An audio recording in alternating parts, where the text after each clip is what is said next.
Greetings YouTube, welcome back to the MetaNerd channel. I am Marcus, bringing you another video for Cardfight Vanguard V Premium. In this video, of course, as you have noticed, we have the commander of the Great Seas himself, Commander Jaime, from the one who gets crit, Commander Jaime. How's it going, amigos? This is Commander Jaime. Thanks again for having me on the channel again, MetaNerd. So I'm excited.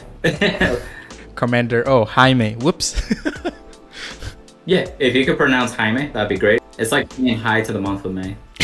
Of course, we will be going through the Aqua Force new reveals from the V clan selection, which is of course the big man Blue Wave Tetra-Drive Dragon. Following the format of previous collab video, we will be going through the current states of Aqua Force. So based from what me and Commander Jaime communicated, according to him that the only competitive viable deck in the whole of Aqua Force V Premium is actually the Tavas decks, which is kind of surprising to me because most of the Aqua Force player that I know in my locals does not really use Tavas. So could you explain a little bit on why do you think Tavas is more competitive? Yeah, absolutely. So the biggest thing with like Aqua Force to comparing with a meta game is that you gotta have tempo, and at the same time your grade 3 turn has to do something. And with, you know, for example, we recently got Valeos last year basically, and it didn't do enough to be able to like on its own. And with Tavas Lambros, it has dedicated support and it has mixed support from even prior support that actually really synergizes really well. And so the biggest thing, especially if you're in Japan, you have access to a card called Pursuit Assault, which is one of the grade 2s on the very left middle area. And then what it does is that you can Soul Blast, rest 2 rear guards, and actually get to draw a card. So you're able to keep up advantage and rest cards for the condition for Thavas, because Thavas actually needs to see 3 rested units at the beginning of the battle phase to be able to do the pseudo stride into Lambros from the main deck. And you know, at the end of that, you do 5 attacks, you rewrite back to Thavas, and you get another Excel circle as well. And if you did Excel 2, that's another draw for you as well. So that way you did your temple turn, you're able to get advantage back from the Excel circles, from Coral Assault, from Narissa as well. And it lets you go back and forth between those top decks too. So decks like Valeos kind of struggle with that. I know Revan got a little bit of a boost, but it isn't there compared to Thavas Lambros. And then Maelstrom can kind of do its own thing because it can restand. So it has a decent chance. So, you know, Maelstrom is also another option, but I feel like Tavas Lambros is the one that is in the strongest right now. How does this deck fares against mass retiring deck, for example, Blade Masters? That's a good question. And so, you know, one of the things that with Aqua Force is that you either want to replace your units or you're able to turn cards like Coral Assault into advantage again. So for example, Coral Assault at the end of the turn, if you did 4 battles or more, it goes into Soul and you draw a card. Narissa is very similar, but she checks 4 rested rear guards and she counts herself. So when she goes into Soul, she can draw a card as well. So in a way, you can kind of whoop those units almost like a mirage and get that advantage back before like retired decks can get rid of it. Cards like Pursuit Assault, obviously, like I mentioned, gives you a draw a card effect immediately too. So if it does get retired at that point, you've already replaced it with the card that you drew with. And so that's where it really gets its resources to deal with those decks, and it's really being deliberate with what you call to. Because if you call something and you lose it, it's gone forever in Aqua Force. There's just no questions asked at that point. So you may want to commit less on certain turns before you do your final big push, and then that's where you can have enough advantage to commit to a field and do your final turn for your winning image so you can actually win. So that's generally the mindset that you want to have, and those are the key cards. The same thing with NS to give you a new card to work with, just to help with that condition of those 3 rested units, so that way you can pseudo stride into Lambros. I noticed there's one grade 2 card is at like 1 piece. Is there anything specific that you want to say about that card? Yeah, that card, it's able to do a similar effect to Pursuit Assault, where you counterblast 1, rest 2 rear guards, and gets 10k. It's helping that consistency to be able to do the pseudo stride, because the grade 3 Thavas on its own doesn't do anything. The only thing that it does, it's rest a rear guard, fire one of your opponent's units. But as a Vanguard, you want the Vanguard to do something. And that's why you need to pseudo stride into Lambros and be able to do its, you know, battle phase skill where it restands a column at that point too. So just having the consistency to rest 2 units and your Vanguard already rests 1 unit, you're already there. Will this deck have like a grade 3 consistency right issue, because there's only like 4 grade 3s in the whole deck? Yes and no. So one, Yes, there's only 4 grade 3s in the deck. So cards like Barragios, in this build it doesn't play Barragios, but you could play Barragios as well, which is the top 5 grade 3 searcher. So it helps with that consistency, but you do have cards like Nikki, the grade 1 at the bottom left. So when you ride it, you can actually check the top 7 for the grade 2 Dennis or the grade 3 Thawa. So that helps you with the consistency. And then you got cards like Pursuit Assault that also can draw you cards, or even on your grade 2 turn, you can use him, and also cards like Coral Assault and Narissa to do like 4 attacks or 3 attacks depending on the units you use to dig deeper into your deck too as well. So it doesn't have as bad as consistency issues that you would think, and it's mainly because of Nikki and some of the other key cards to help you dig deeper. And then of course if you play Barragios, it just helps with that consistency even more. And that basically concludes the whole thought process of some of the choices that Commander Jaime actually went into designing this deck. So if you are a Aqua Force hardcore player, be sure you are taking note. Next, we're gonna introduce all of the 3 new Blue Wave support cards that is being introduced in the clan selection. First off, we're gonna have Blue Wave Dragon, Propulsion Dragon. His skill, auto, rearguard circle, once per turn. At the end of the battle that this unit attack a grade 2 or greater Vanguard, cost counterblast 1, choose one of your back row rearguards, and you may exchange its position with this unit. If you exchange, stand this unit. Funny enough, once I see this card, I immediately thought of Valios. Of course, at this point in time, everyone knows what Tetra-Drive does, so he's basically helping Tetra-Drive to rake up the wave count. But for Valios, because Valios minus power as well as lock the opponent power regardless if there's any damage check, this card actually rakes up more attack count for Valios, which is really disgusting. By you using only 1 counterblast, you're able to generate 3 attacks with Valios, and all of them are 5k, and you thought you want to get a damage check to prevent this from happening? Nope. Propulsion Dragon, you know, it's generic. It doesn't like look at the Vanguard, it doesn't look for a specific units or anything like that, as we've seen with other support for different clans, and it really helps us also have that booster sometimes that we appreciate having in one of those, like, you know, regular rearguard columns that we have. If you put this on an Excel 2 circle, it's automatically 13k, which would pretty much hit everything for the most part. You can actually swap with any of the back rows into the Excel circle. So at first I thought, you know, at first that it had to be the same column, but then I read closely and it could be any back row circle, which is like, holy crap. You know, it gives you flexibility in that sense. So then that second unit that you swap with can take advantage of an Excel circle too. So that in any Aqua Force build is appreciated too, and especially with the winning images that we have for both Valeos and Tetra-Drive too. So with Valeos, just like you said, it promotes 3 attacks because, you know, 1 Valeos can swap units too as well. Sometimes people forget that too, but you can have formations where you can start having 6-7 attacks pretty easily, alongside with some restanders too, because like you got access to cards like Tidal Assault or Galeas, for example. You know, they reprinted Terrific Coil, so that's another option too. And because Valeo does lock the opponent at a certain power, so your opponent being at, let's say, low damage, maybe 2 to 3 damage, it's very lethal because every attack means 1 card or 1 damage at that point. And then you can take advantage of the battle formations for Valeos too to take advantage, such as like Coral Assault. So you can see enough units and actually get that plus 15k. It's a little bit challenging before because this card doesn't do an Excel circle generation, Valeos himself. So you do literally have to work with the rearguard circles that you have currently as a normal player. So you just have to be mindful of that. And then of course, again, it stands itself too. So then when you swap with the column, it can help that weak unit. It might be even a trigger. For example, like you just throw that in a 5k trigger. This is an 8k boost coming in, making it a 13k number, which hits pretty much everything at that point. With Tetra-Drive though, I think it's more exciting with Tetra-Drive because you need to get to the 4th battle, and outside of just like a regular restander like Tidal Assault or Algos or Terrific Coil, this helps promote more attacks. And so one of the key things is that it doesn't matter what battle you do too. It's actually safe for me to say that Propulsion Dragon is a 10 out of 10 for your verdict. Yes, absolutely. And it's generic too, so even other decks can take advantage of it too. Next up, we have the grade 2, which is Blue Wave Marine General Cuteria. Yeah, very cute name. Auto, Vanguard or Rearguard.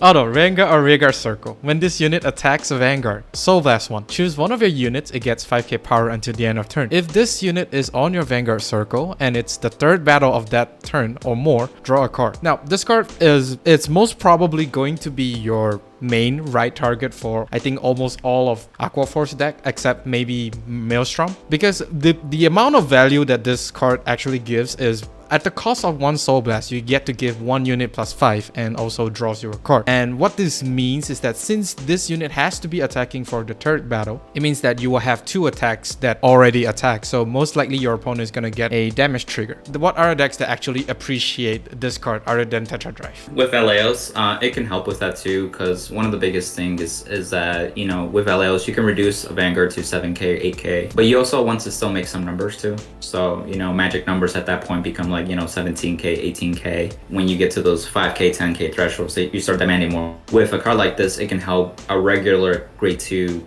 column boosted by a grade 1 hit 22k, for example. And that's useful in Tetra-Drive 2 as well, because again, if you're facing against Protect or Excel, they have 12k base Vanguard. So if they got a damage trigger, it will make them 22k at that point too. And what's really unique about this card too is that you can power up your Vanguard too. So obviously Tetra-Drive would benefit the most because you restand the Vanguard. You can give power to some other Vanguards too, but in different decks. But ultimately, you generally want to give the power to Regards too. So will this card see play in other decks? I don't think so in Thavas Lambros, because Thavas Lambros is already intricate in what it's trying to do. So it does require pieces to rest to do its winning image in the first place. So there's only so much room in that deck. Maelstrom, for the most part, has its own solid support, so it might not necessarily need this. But other generic decks too that you can make, like Naval Gazer or some other generic grade 3 or even Valeos could actually take advantage of this card too. So it is an option in those decks. And with, like you mentioned about the, you know, the 3rd battle game you would draw, if this is your Vanguard, for example, more than likely you want to ride this, like you said, because a lot of your other rearguards are more beneficial being on rearguards. So you throwing down, let's say, like a Tidal Assault or a Terrific Coil to get to the 3rd battle easily with 1 unit, this can get you the draw back at that point too. And if you want to maybe add some more pressure, if you open up with a few boosters and then you add a Coral Assault to the mix, you can really have a 4th attack that's really big too. And then Coral Assault and cards like that can go back into the Soul to draw you another card, hence digging deeper into your deck as well. So it does have its uses, but I ultimately feel that it's best suited for Tetra-Drive. Okay, and that's it for the grade 2. Nothing really much to talk about her because although she is really good, but then the value that she brings to Aqua Force does not really like overtook, for example, Coral Assault. Right, exactly. Next up is the big man himself. I'm sorry I did not put the VSR rarity on here, so I apologize for that. Please don't go rampage in the comment section, okay? So Blue Wave Dragon, Tetra-Drive Dragon. Seriously bushy. Something dragon. Really? He has 2 skill, active, Vanguard or Rearguard Circle. Cost, Counterblast 1, and this unit gets 2k power until the end of turn. Okay. Auto Vanguard Circle. At the end of the battle that your rearguard attack, perform the following effects below depending on what number of battle that battle was this turn. If it's the 4th battle, discard 2 cards from your hand, stand this unit, and it gets -1 drive until the end of turn. 7th battle. Cost, Counterblast 1 and discard a card from your hand and stand this unit. This card will definitely appreciate whatever cards that actually can help increase the wave count, which is the number of attacks. So of course, Terrific Coil, Tidal Assault, as well as Propulsion Dragon. These 3 cards are definitely key components for you to actually get to that number of attacks to unlock Tetra-Drive skill. So what this means is that Tetra-Drive will be attacking for 3 times, with the first battle being a twin drive and the last 2 being a drive check. As the battles keep on increasing, Tetra-Drive is going to get more and more power as your drive check goes. And of course, if you do drive check into critical trigger, that's also good.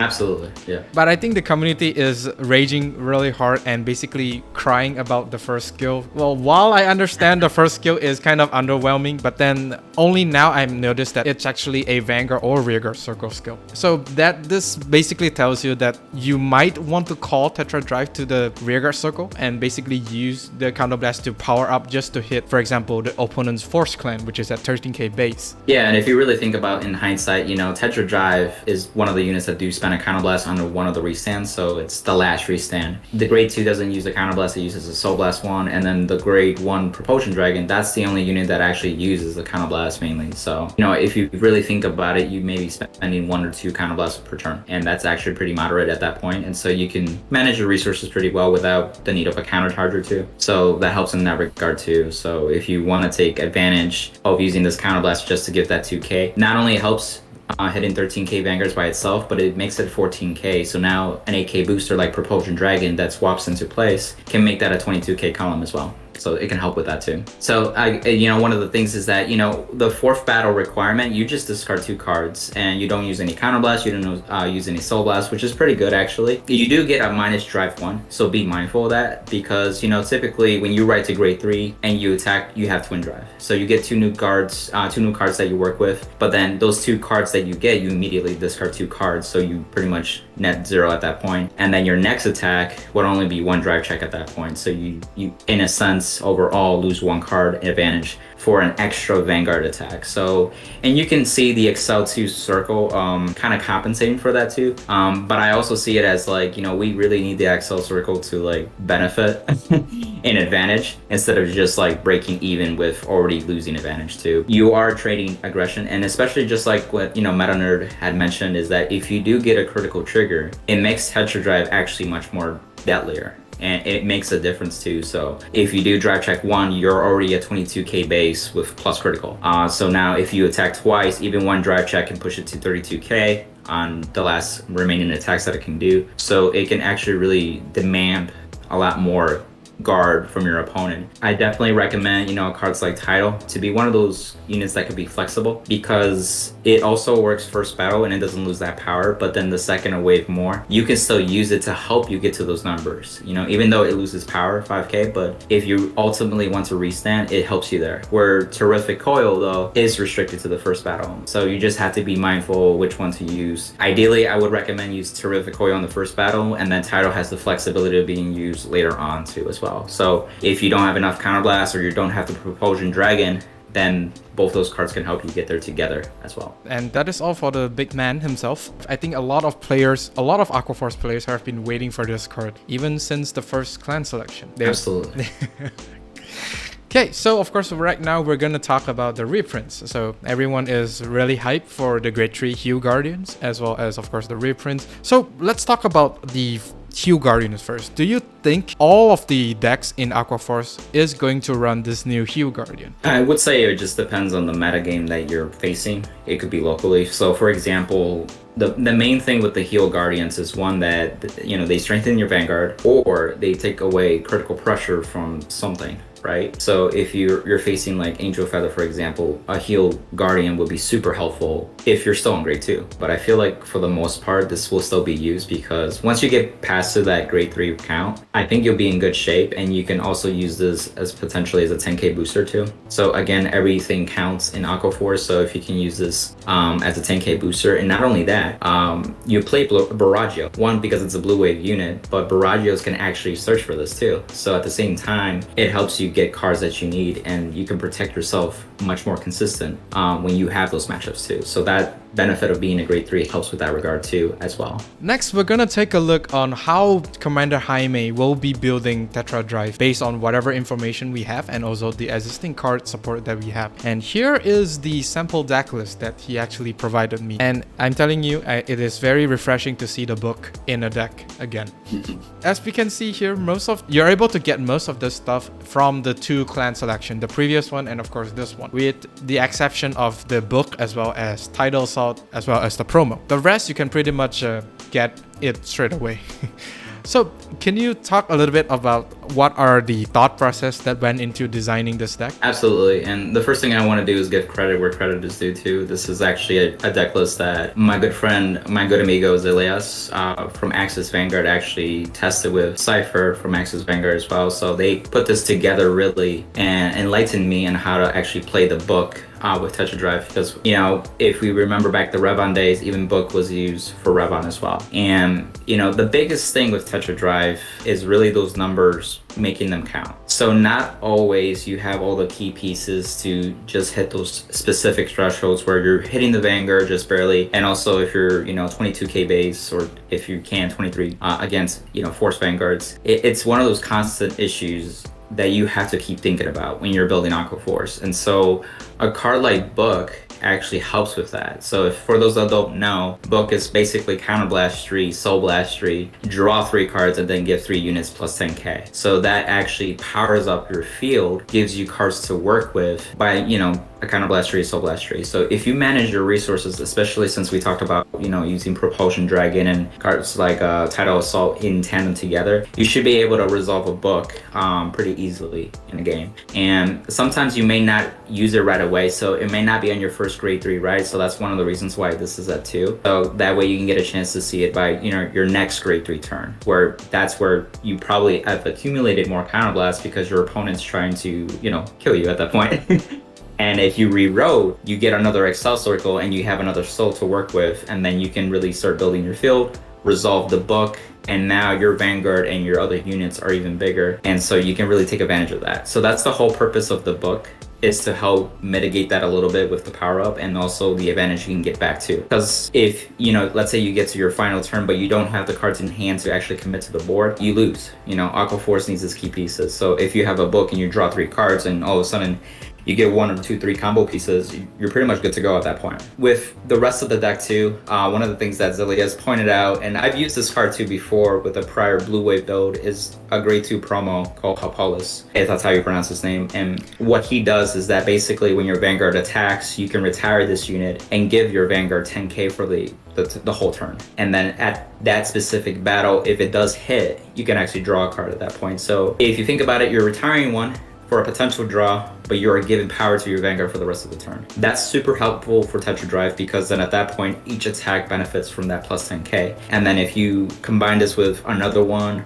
or use the book, or use other cards to power up, you can start stacking that onto Tetra-Drive if you really want that pressure too. And, you know, if you do hit, you get a card back too at that point too. I wish it would go into Soul, because then that could be used as a resource, but we have to work with what we have. So Hapolis isn't like the most amazing unit, but it does help with the winning image for this deck too. So that's why you can play 4 or even 3. One of the things that I've been trying recently from this deck list too is that I made that into 3 and Coral Soul as well as 3 too, because, you know, you do need Soul, so Coral Soul helps with that too. So you want to make sure you have cards like Coral Soul to have beaters, resources to, you know, generate Soul and get a card back. You want Tidal Assault and Terrific Coil. Now the ratios here can depend too, because you can see Tidal Assault is at 4, Terrific Coil is at, you know, 2. For me in this build too, especially with Zaleas' mindset too, is that Tidal is the most flexible restander that you have in the entire deck. So it can help you with that first wave to get to the, you know, the battles there, or you can use it later on in tandem with another restander or Propulsion Dragon, just depending on your setup, and you're good to go at that point. Terrific Coil obviously gets power in the first battle, and you can take advantage of that too. And it doesn't have to be in an Excel circle too. So it gets power, so it can hit it on its own, but within an Excel circle, you can rip more of a 10k value, or if you did Excel 1, then you get, you know, 15k at that point. So the grade 2s in that respect work that way,